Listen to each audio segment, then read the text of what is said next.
The Invisible ROI. How Giving Value Pays You Back in Multiples. Written by Ronnie Rowland. Published by Growth Literacy Lounge. You've probably heard it before: if you're so good, why aren't you famous? In today's world, it's easy to believe that visibility equals value, that the loudest voices win, that if your work isn't producing immediate returns, it's broken. But here's the uncomfortable truth: some of the most impactful, high-return actions you'll ever take won't announce themselves. They won't be tracked on a spreadsheet. They won't trend, go viral, or even get noticed at first. And yet, they will change everything. This book is about those actions. The small email you send that unlocks a future relationship. The free resource you share that plants trust years before it bears fruit. The kind gesture that's remembered long after you've forgotten it. These are investments made in silence, without contracts, without guarantees, and yet they return in multiple S. We've all been trained to ask, what's the ROI? But what if we've been asking the wrong question? What if the real return doesn't show up immediately or directly, but shows up when you need it most, from places you least expect? Zig Ziglar once said, "You will get all you want in life if you help enough other people get what they want." That's not just a motivational quote, it's a strategic truth. Generosity is leverage. Not soft, not fluffy, real, measurable. Just not always in the way we're used to measuring. This book won't just tell you, it'll show you, not with fluff, but with real-life moments, concrete stories. Actionable wisdom. You'll witness what unfolds when people stop performing for attention and start serving with intention. You'll discover how trust becomes your secret weapon, and how the quiet credibility you build behind the scenes becomes the loudest endorsement of all. This isn't about giving everything away. It's about giving the right things, in the right way, from the right posture. Because while the world keeps scoring clicks and conversions, the universe plays a longer game. A more generous one. And those who understand that game don't just succeed, they endure. Let's explore the invisible economy that rewards those who give without keeping tally. Let's talk about the ROI you can't see until everything changes. Chapter 1. The 10-year overnight success. We love the story of the meteoric rise, the viral post. The overnight millionaire. The 19-year-old genius who builds an empire from a dorm room. But those stories, when you trace them back, always have roots, invisible roots. And often those roots are acts of generosity no one ever saw coming. Take Lena, a freelance designer in a small town. 10 years ago, she volunteered to design promotional materials for a local arts fundraiser. It didn't pay. It didn't promise exposure.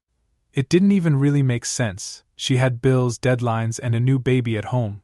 But she loved the cause, and the event needed help, so she said yes. She poured herself into it, custom logos, hand-drawn elements, and a style guide the team never asked for. She treated it like a real client. The fundraiser went well. Everyone said thank you, and Lena went back to her life. 8 years passed. Then, one day she got a cryptic email. "Are you the Lena who did the work for the Montgomery Arts Gala in 2015? She almost deleted it.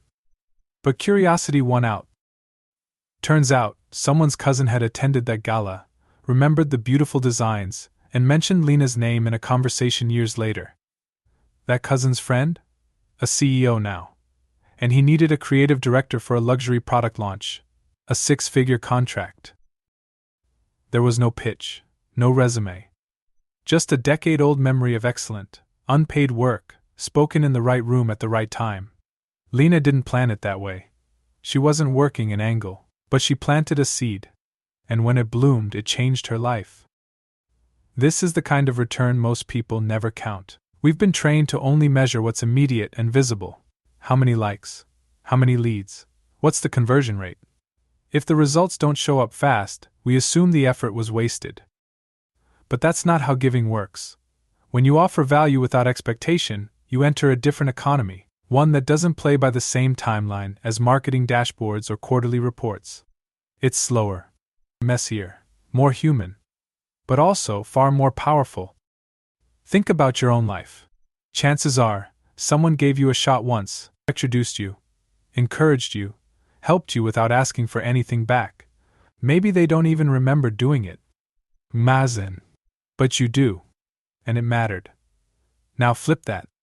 What if someone's future hinges on something you give today, freely, and without fanfare? What if a single moment of value echoes forward in ways you'll never fully see? That's not romanticism. It's reality, if you stick with it long enough. The world isn't short on takers.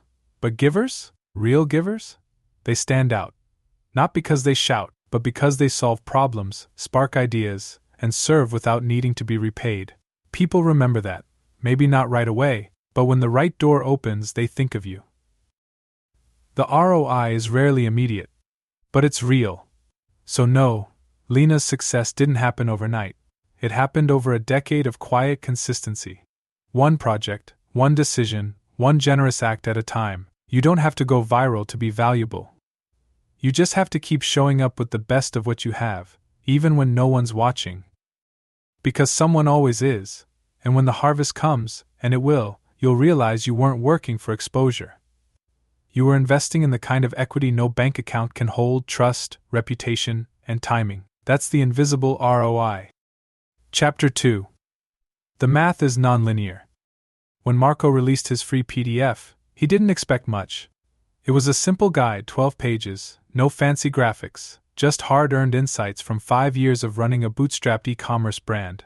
He didn't gate it behind an email form, no pop-ups, no lead magnets, just a link. Hope this helps. He posted it on a forum. Then on LinkedIn. A few hundred people downloaded it, maybe 1,000, and that was that. Or so it seemed. 6 months later, a stranger emailed, "I've been following you since that guide. Ready to scale. Can you consult?" That gig paid more than Marco's monthly revenue. But the real surprise came 3 years later. That same client introduced Marco to a business partner, who brought him in to advise on a major product launch.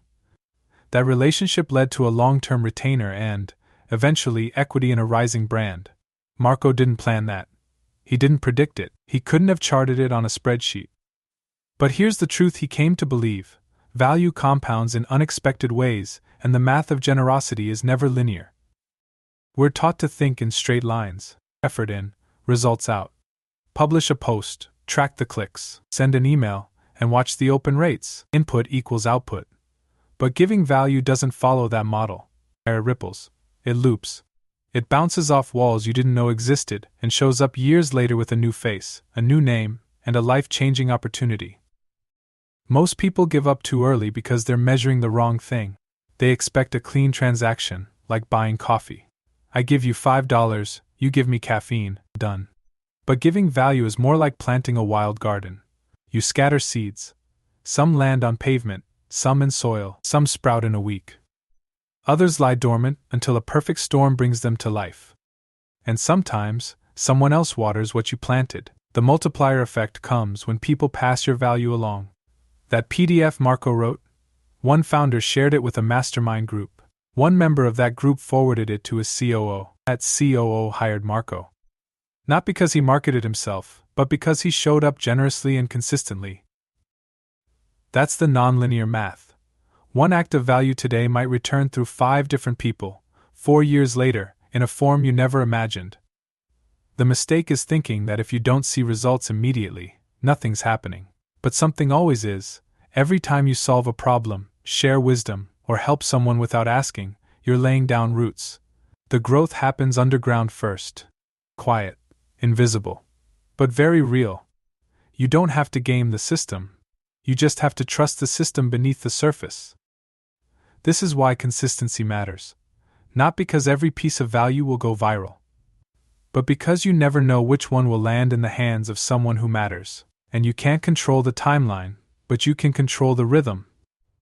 Keep showing up, keep giving, let go of the scoreboard. Because one day, when you least expect it, a conversation will start with, "Hey, I read something you shared a while back, and what follows will change the trajectory of your business, or your life." That's not luck. That's the invisible ROI doing its work, on its own schedule. You don't need to know how or when the return will come, you just need to believe that it will. Because in this economy, one seed can multiply into an orchard. Chapter 3. Give without keeping score. Caleb mentored startups on the side. He didn't charge, didn't make it official. He just liked helping scrappy founders think clearer, move faster, and avoid landmines he'd stepped on himself. One night over coffee, he spent 2 hours with a kid named Drew, barely out of college, still green, but hungry. Caleb ripped apart Drew's pitch deck, rebuilt his pricing strategy, and sent him off with a reading list and a quiet pat on the back. Drew said thanks and disappeared into the startup fog. 5 years later, Caleb got a text from an unknown number. "You probably don't remember me. I'm Drew. Can I call you?" Turns out, Drew's company had taken off. They'd just closed a Series B and needed a strategic advisor, someone seasoned, someone trusted. His board asked if he knew anyone. He said yes, without hesitation. Caleb had forgotten the meeting. Drew never did. That's the power of giving without keeping score. Not because it always comes back, but because when it does, it comes back multiplied. Not just in dollars, but in trust. And trust is the real currency. The moment you start giving with strings attached, people feel it. They may not say anything, but the dynamic changes. Your advice starts to sound transactional. Your help starts to smell like a pitch. It's not generosity anymore, it's positioning, and people can spot that a mile away. There's a reason most favors don't lead to loyalty, because they're not really favors, they're disguised bids for future leverage. You help someone, but secretly you're logging it, hoping to cash it in later, and when they don't return the favor, resentment builds. You feel robbed, even though you gave it freely. That's not giving. That's investing with unspoken expectations, and unspoken expectations are relationship poison. The irony is, when you give cleanly, no strings, no scoreboard, it actually makes people want to reciprocate more. Because they don't feel manipulated, they feel valued, and that feeling stays with them. You won't win every time. Some people will take and vanish. That's part of the deal. But over the long arc, the givers who play the infinite game always outlast the ones keeping tight ledgers. There's a quiet confidence in people who give without keeping track. They don't need to advertise it. They don't wait for applause. They just keep adding value, solving problems, making things better, whether or not someone's watching. And because they expect nothing, they're never disappointed, but they're often rewarded. Giving without keeping score doesn't mean you let people walk all over you. It doesn't mean you say yes to everything or ignore your own boundaries. It just means that when you do choose to give your time, your insight, your effort, you release the outcome. You plant the seed and walk away. No pressure, no entitlement. Just trust. Because the truth is, if you're keeping score, you're not giving, you're trading. And trading is fine, but don't call it generosity. Real generosity is one-directional. It's an offering, not a bargain. If Caleb had treated that coffee meeting like a calculated move, Drew would have sensed it. He might have taken the notes but not the relationship. Instead, he got something rare, advice with no strings. So when the time came to bring someone to the table, he remembered the person who simply showed up to help. Give like that. Often. Quietly. Not because it guarantees a return, but because that's how you build a reputation people trust. When the scoreboard disappears, your influence begins. Chapter 4. Invisible, not imaginary. Avery had been writing weekly blog posts for 2 years. Every Tuesday morning without fail, she hit publish. No viral moments. No floods of traffic. Just a few dozen readers, a couple of comments, and the quiet discipline of showing up. By the 100th post, she started to wonder if it mattered. She'd given away frameworks, insights, mistakes, her best stuff, and still, no obvious return. Then one afternoon, she got a message on LinkedIn. "I've been reading your posts for a while. They've helped me more than you know. We're building something new, and would love your voice in the room." The sender? A partner at a global consulting firm. He had never liked a single post, never commented, never shared.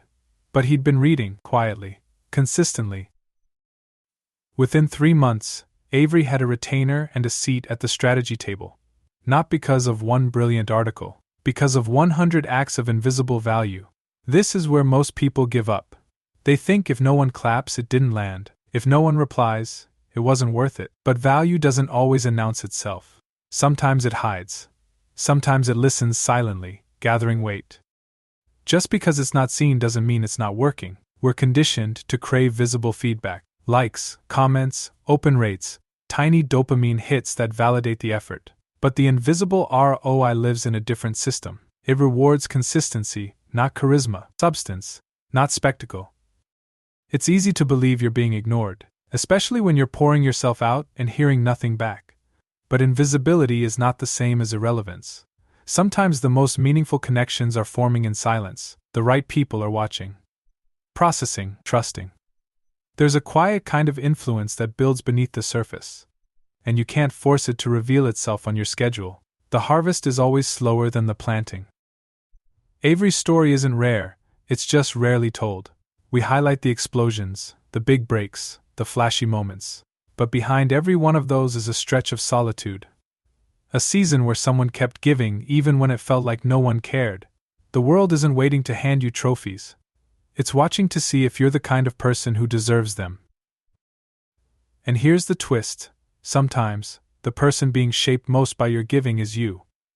The muscles you're building by showing up without applause, resilience, humility, focus, those are assets.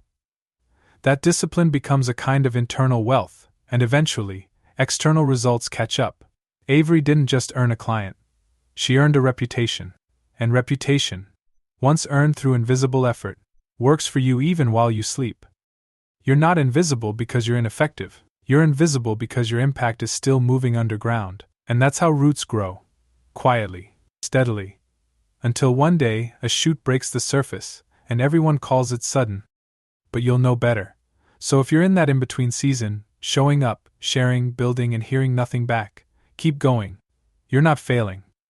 You're just operating on a longer timeline than the internet prefers. Your job is to plant. The return will come when it's ready, and when it does, it won't feel random. It'll feel like gravity. Like the moment you finally see what was growing all along. Because value given, even unseen, is never wasted. Chapter 5. The real currency is reputation. Janelle never ran ads, never cold-pitched clients, never played the algorithm game. She just did remarkable work and made sure every interaction, big or small, felt like more than a transaction. Over time, people began to whisper her name in rooms she'd never entered. You need someone solid? Call Janelle. She became the go-to name, not because she was everywhere, but because her reputation got there first. One of her biggest clients came from a Slack message. A total stranger asked, "Are you the Janelle who helped the nonprofit in Austin?" She was. A year earlier, she had coached a volunteer team through a branding crisis, for free. That volunteer talked. The story traveled, and when a tech company needed brand clarity fast, her name rose to the top. She didn't apply, she didn't pitch, she didn't hustle for the gig. Her reputation delivered it. Reputation is the real ROI nobody puts on a balance sheet. It's slow to earn and easy to lose, but once you have it, it becomes the most efficient marketing engine you'll never have to manage. People forget social posts, they forget price tags, but they don't forget how you made them feel. If you consistently make people feel seen, helped, or smarter after interacting with you, your reputation quietly builds behind the scenes. And that equity has its own gravity. The funny thing about reputation is that it forms long before you're aware of it. Every comment you make, every email you send, every corner you choose not to cut, it all adds up. Even the smallest gestures are data points, not for an algorithm, but for the people who matter, the ones who talk, the ones who refer, the ones who decide. And here's the part we don't like to admit: bad reputation travels faster than good. One moment of ego, carelessness, or greed can undo months of quiet service. That's why real generosity works. Because it's not just about giving value, it's about becoming the kind of person people trust with their name. When someone refers you, they're putting a piece of their own reputation on the line. That only happens when you've shown you're worth it. You can't buy that kind of trust. You earn it with every unnoticed act of excellence. Janelle didn't set out to build a brand. She just focused on doing her work in a way that left people better than she found them. No flash, no gimmicks, just usefulness, reliability, and integrity. That's what people talk about when you're not in the room. And that's the conversation that really matters. In the long game, reputation beats marketing every time. Because ads stop when the budget runs out, but word of mouth, that keeps moving. It carries momentum. And when it's built on real value, it becomes your most unfair advantage. So if you're wondering where to focus, start with how you make people feel. Are you forgettable, or are you unforgettable? Not for what you say, but for how you show up. You don't need a flashy platform. You need consistency, character, a commitment to over-deliver, even when no one's watching. That's what becomes your calling card. You can fake expertise. You can fake confidence, but you can't fake a reputation. It's the sum of your invisible investments, and eventually, it pays you back in opportunities no ad budget could buy. Guard it. Grow it. Let your name work for you when you're not in the room. That's the currency the world remembers. Chapter 6. Give what you'd want to receive. Syed. When Luis was just starting out, he emailed his favorite podcast host. He poured his heart into the message, complimented the interviews, mentioned specific episodes, asked a thoughtful question about one guest's story. He didn't expect a reply, but the host responded the next day with a personal note and a few bonus resources. That response meant everything. It wasn't just the information. It was the feeling that someone took the time to see him. Years later, when Luis launched his own podcast, he remembered that moment. So he made a rule: always respond, even if it took a week, even if it was just a sentence. One day, he replied to a quiet listener who'd asked for advice on getting started. They exchanged a few emails. 2 years later, that listener had grown a sizable following and brought Luis on for a collaboration that introduced him to tens of thousands of new fans. Luis didn't help that listener because he saw a future return. He helped because he remembered what it felt like to be helped. He gave what he once needed. That's a powerful lens for value creation. When you're unsure what to give, start with this question: what do I wish someone had given me when I was at that stage? The answer is rarely money. It's encouragement, clarity, a shortcut through confusion. It's the generosity of someone who remembers what it felt like to be invisible and overwhelmed. The most trusted voices aren't the ones shouting expertise. They're the ones who say, "I remember what that felt like. Here's what helped me." Empathy is the engine of authentic value, and it doesn't require grand gestures. It just asks you to slow down and connect your past with someone else's present. Luis wasn't the most famous in his space. He didn't have a massive team or a marketing machine. But he had one superpower: he made people feel seen. That feeling rippled outward. People talked, they told others. And slowly, his reputation grew, not because he asked for attention, but because he gave attention. In a world obsessed with growth hacks and lead funnels, this kind of value seems quaint, too soft, too slow. But don't underestimate it. When people feel emotionally understood, they trust you faster than any headline ever could. And trust is the on-ramp to everything. When you start giving from a place of memory, of shared struggle, you stop treating people like leads and start treating them like humans. You don't calculate the ROI of every reply. You just try to be the person you once needed. That's not just good ethics. That's good strategy, because people don't remember your content as much as they remember your care. They don't bookmark every post, but they do remember the moment you answered their question, sent them a helpful link, or said, "I've been there."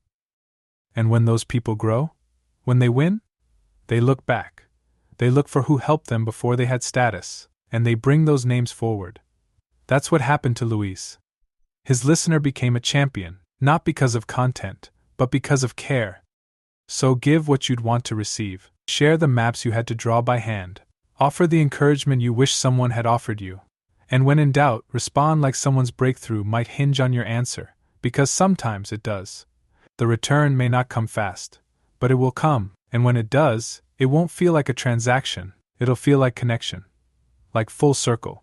Like everything generosity was meant to be. Chapter 7. Create a value flywheel. Nina started her YouTube channel with 0 subscribers and a basic webcam. Her early videos got 10 views, sometimes 20, no one commented, no one shared. But every Thursday she posted a new tutorial, then another, then another. After 6 months, she still hadn't cracked 1,000 total views. Her friends told her to pivot. Try something trendier, maybe shorter content, maybe shock value. But Nina stayed the course, not because the results were impressive, but because she believed in what she was building. 18 months in, something shifted. One old video, on a niche but common software glitch, got picked up by a Reddit thread, then a Slack group, then a niche industry newsletter. In 2 weeks, it hit 80,000 views. That video became a magnet. People clicked through to her channel, watched more, subscribed, shared. A snowball started rolling. The momentum had a center of gravity. Nina didn't get lucky. She created a flywheel. A value flywheel is what happens when consistent, helpful contributions begin to feed themselves. Not because every effort lands, but because the act of showing up builds trust, visibility, and cumulative goodwill. Over time, one piece of value connects to another until it creates a loop. Attention feeds impact, impact feeds opportunity, and opportunity circles back into more value. But here's the hard truth: most people never reach the flywheel. They give up in the friction phase. The early work feels unrewarded, unacknowledged, unimportant, and in a world addicted to feedback, silence can feel like failure. It's not. Silence is the test. The flywheel only starts spinning if you're willing to push before it moves on its own. And that takes more than motivation, it takes rhythm, ritual. A commitment to show up with value, even when no one is clapping. Nina's breakthrough didn't come because she predicted a viral moment. It came because she stacked value long enough for one piece to catch fire, and when it did, there was already a backlog of trust waiting. That's how the flywheel works. You don't get to choose which piece starts it, you just build the stack. At first it barely budges. But then a tiny shift, then a little more. Then suddenly, it starts to spin. And once it spins, it carries itself, slowly at first. Then faster, and faster. The beauty of a flywheel is that once it moves, every additional effort has greater impact. One post leads to 10 conversations. One helpful email leads to 3 referrals. One free tool opens the door to 5 paid projects. It's not linear. It's exponential. But exponential doesn't start fast. It starts faithful. If you're in the friction phase right now, creating, sharing, helping without return, keep pushing. The flywheel is built in obscurity, in the late nights and early mornings, in the ignored posts and quiet generosity, in the parts that don't go viral. And then, without warning, one connection makes the whole system click. People who never saw your early work now see everything. They assume you've always had traction. But you'll know the truth. You didn't get discovered. You built momentum the hard way. You don't need magic. You need motion. Create the flywheel by stacking value. Push when it's heavy. Trust when it's slow. Because once it spins, it'll move faster than you imagined, and carry opportunities you didn't know existed. And when people ask how you did it, you can smile and say the quiet part out loud. I didn't wait for momentum. I created it. Chapter 8. The Ecosystem Effect. Eli ran a small software company. His closest competitor, Maya, ran a similar shop just across town. They weren't hostile, but they kept their distance. That's how it usually works in business. Guard your edge, protect your secrets, keep the moat high. But one day, Maya hit a wall. Her lead developer quit mid-project, and she posted a desperate ask for referrals on LinkedIn. Eli saw the post and hesitated. Helping her meant giving up the advantage. But he knew someone, an engineer who'd just wrapped a contract and was looking for work. So he connected them. Quietly, no strings. 3 months later, Maya landed a huge client thanks to that developer. And in the next quarter, that client needed more services than Maya's team could handle. So she called Eli. They partnered on the overflow. It became one of Eli's biggest contracts that year. He hadn't helped his competitor. He had helped the ecosystem. This is the part most people miss. Value given to your industry, your community, your space, it doesn't just float away. It circulates. It strengthens the environment you operate in. And a healthier ecosystem gives you more opportunities to thrive. The instinct to protect what's yours is natural. But generosity multiplies when it's directed outward, especially in places where most people only look inward. When you stop hoarding and start helping, you signal something rare: abundance. And abundance attracts collaboration. Ecosystem thinking is different from traditional competition thinking. Traditional thinking says, if they win, I lose. But ecosystems don't work that way. If the soil gets richer, more things grow. If the water is cleaner, more life flourishes. And the more life there is, the more connections, referrals, and serendipitous opportunities can emerge. Eli didn't lose anything by helping Maya. In fact, he gained something deeper than a referral. He gained a reputation within a trusted circle. People talk. People remember who stepped up when no one had to. And in business, those moments echo. The fear is that if you give to a competitor, you'll shrink your own slice of the pie. But the real play is expanding the pie altogether. Helping someone else build doesn't mean yours crumbles. It means the whole structure gets stronger. And sometimes, the person you help becomes your biggest advocate. There's also a long-tail benefit to ecosystem generosity. When you improve the space you work in by mentoring, sharing ideas, contributing resources, you draw better people into that space. And when better people are around, better things happen, new partnerships form. Smarter conversations unfold, talent moves more freely, and opportunities find you faster because people trust your intentions. The ecosystem effect is quiet but powerful. It's the reason some industries feel cooperative and alive, while others feel cutthroat and dry. The difference is in how many people are willing to give beyond their immediate gain. When Eli told friends about the referral, some called him naive. Why help the competition? But he didn't see it that way. He saw it as investing in the larger game. And in the larger game, relationships outlast transactions. The short game is guarded. The long game is generous. You can play defense your whole life and win a few battles.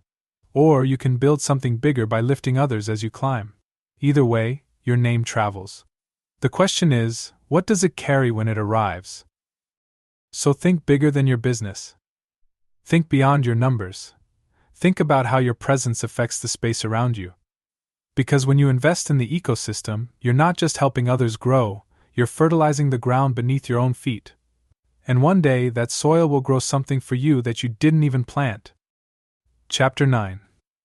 Opportunities love generosity. Rachel didn't think much of it when she replied to a tweet. A new writer had posted a vulnerable thread about self-doubt, and she responded with a kind message, a resource, and a line of encouragement. It wasn't calculated. It took 30 seconds. She moved on. 2 weeks later, she got a direct message from someone else. Hey, I saw your reply to Matt. We're working on a project and could use someone with your clarity. Interested? That message led to a ghostwriting contract, which led to a keynote opportunity, which led to a book deal, all from one reply.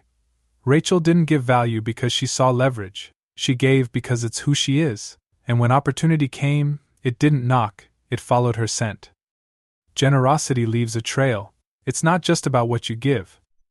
It's about the pattern people associate with your name. When they see you solving problems, uplifting others, and showing up with value, they begin to link you with momentum. And momentum attracts motion. People who create motion get invited into more rooms, more collaborations, more chances to shape outcomes. The mistake is thinking opportunity is something you chase. Often, it's something you attract, by how you move through the world.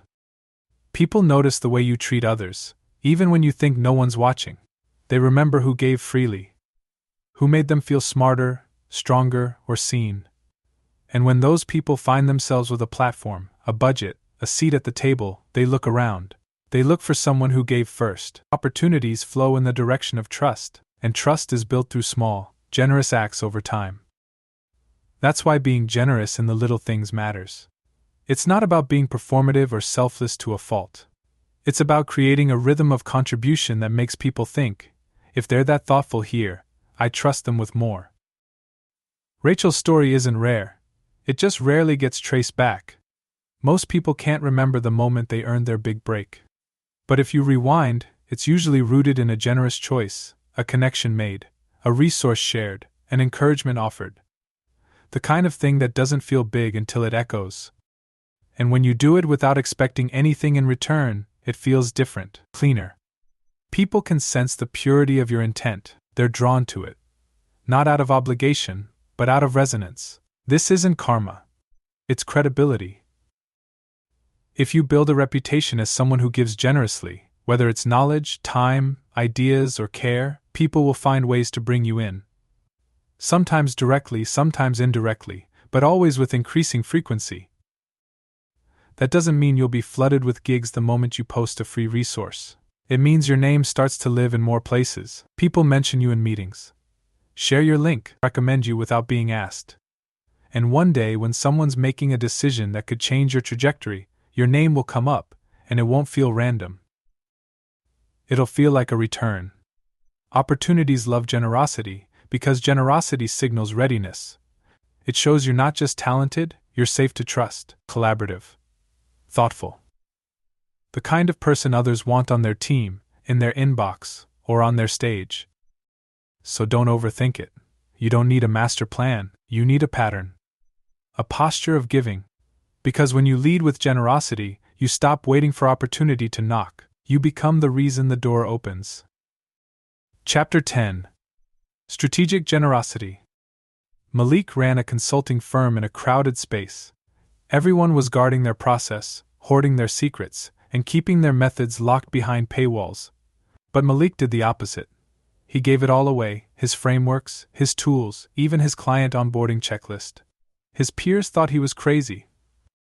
Why would anyone hire you if you give them everything up front? One competitor asked. Malik smiled. Because people don't pay for information. They pay for transformation. That distinction changed everything. Generosity doesn't mean you give blindly or endlessly.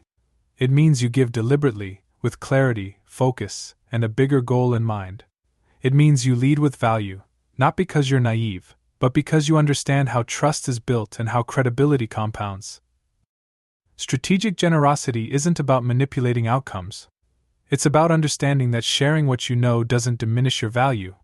It amplifies it, because the truth is, knowing what to do is only half the battle.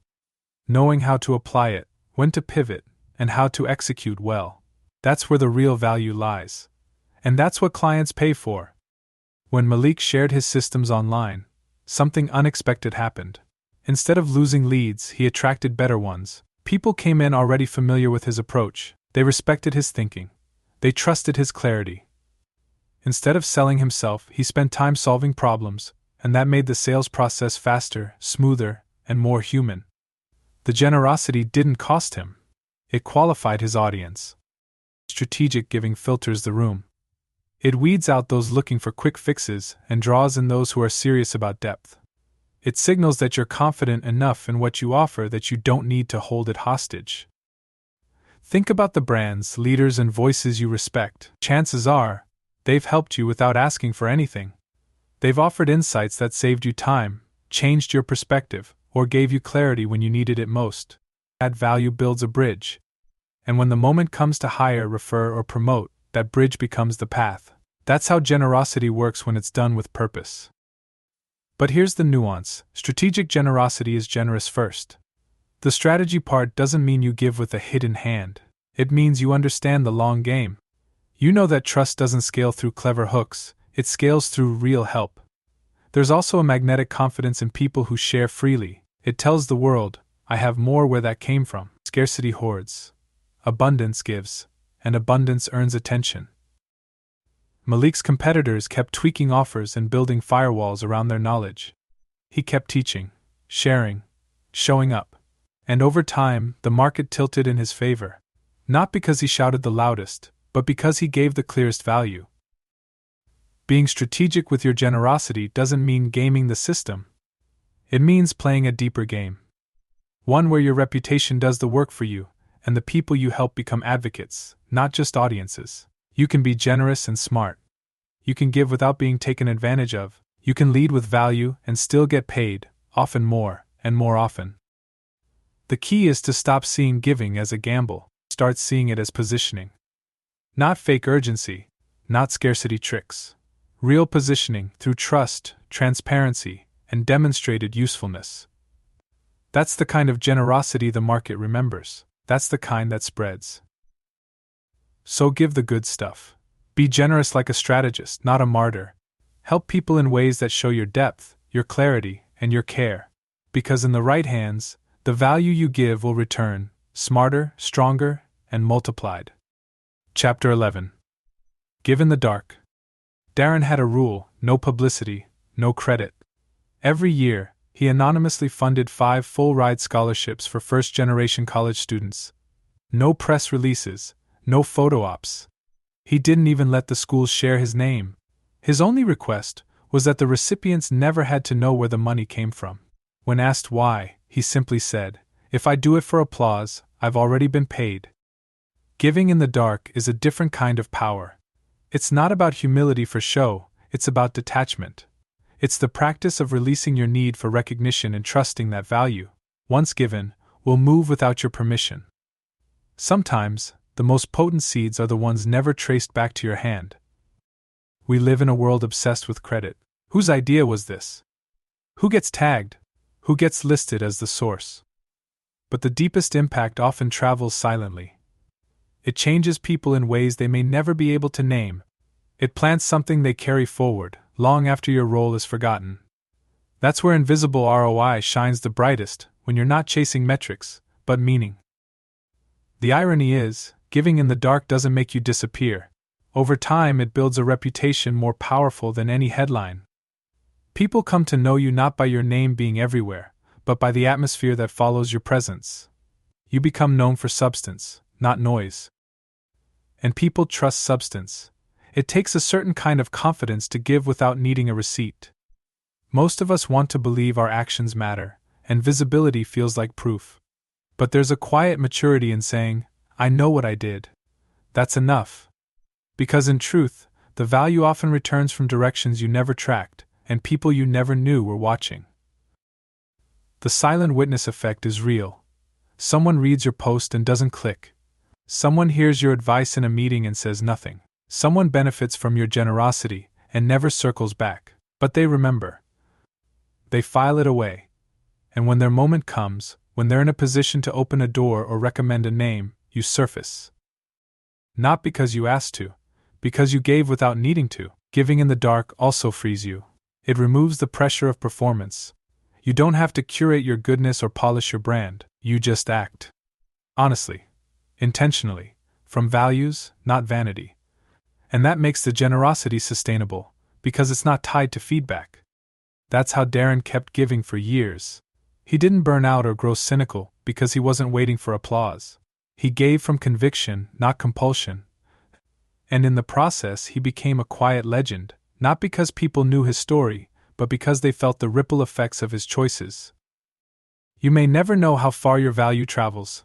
You may never hear the full echo of your efforts, but that doesn't mean they vanish. It means they're doing their best work, beneath the surface, beyond the metrics, outside the spotlight. So give when it's quiet. Give when it's thankless. Give when no one's watching. That's not weakness. That's legacy. The strongest signals often come from the quietest sources. And the most unforgettable impact is often made by those who never insisted on being remembered. Give in the dark. The light will find its way. Chapter 12. The harvest always comes. You don't always see it coming. The return rarely shows up in the package you imagined or on the timeline you hoped for. But if you've been planting, it's coming. A few months ago, Naomi got an unexpected call. A producer at a well-known media company wanted her to host a new podcast. She thought it was a mistake. She hadn't pitched herself. She didn't have a massive audience, but the producer told her he'd been reading her newsletter for years, quietly. Never replied, never shared. But he read every word. It wasn't just her writing, it was her consistency, her clarity, her generosity. When the opportunity came up, her name was the first that came to mind. That's the harvest. You spend years showing up with value, writing, teaching, listening, helping, and most of it goes unnoticed. Or so it seems. Then one day, someone says, "I've been following your work," or "You helped me years ago," or "I never forgot what you said." The harvest is never random. It's just slow. That's why this book exists. Not to convince you to give, but to show you why it matters. To remind you that value compounds in ways you can't predict, that every act of generosity sends a ripple, that your impact often travels farther than you'll ever know, and that the returns, when they come, aren't just linear, they're exponential. You've seen it now through stories: the mentor who gave time and was repaid with trust, the freelancer who volunteered and ended up with dream clients, the creator who built without applause and watched the flywheel turn. The quiet giver whose influence outpaced his visibility. You don't need to chase outcomes. You need to stay faithful to the process. Give because it's who you are. Give because the world needs more of it. Give because trust, reputation, and generosity are the currencies of the future. Not likes, not clicks, not clever funnels, but real value. Quiet consistency. Work that echoes. There will be moments when it feels like no one's listening, when your effort feels invisible, when others win faster, louder, flashier, and you'll wonder if it's worth it. It is. Because while others sprint toward attention, you're building something more durable. A name people trust. A body of work that speaks for itself. A reputation that invites doors to open long after you've walked away. And eventually, the harvest shows up, maybe not where you planted, maybe not how you planned. But it shows up, in opportunities, in relationships, in timing you couldn't engineer if you tried. What you give, you don't lose, you multiply it. Through people, through time, through trust. So keep planting, keep giving, keep building. Don't just measure success by what comes back tomorrow. Measure it by what you're becoming in the process. Someone generous. Someone consistent. Someone whose value doesn't need to be proven, only practiced. That's the invisible ROI. It's not fantasy. It's not faith. It's the reward of those who give first, give often, and give without needing credit. Because one day, someone will say your name in a room you didn't even know existed. And when that moment comes, you'll know, the seeds you planted long ago weren't forgotten, they were just waiting for the right season. The harvest always comes. Take care and be well.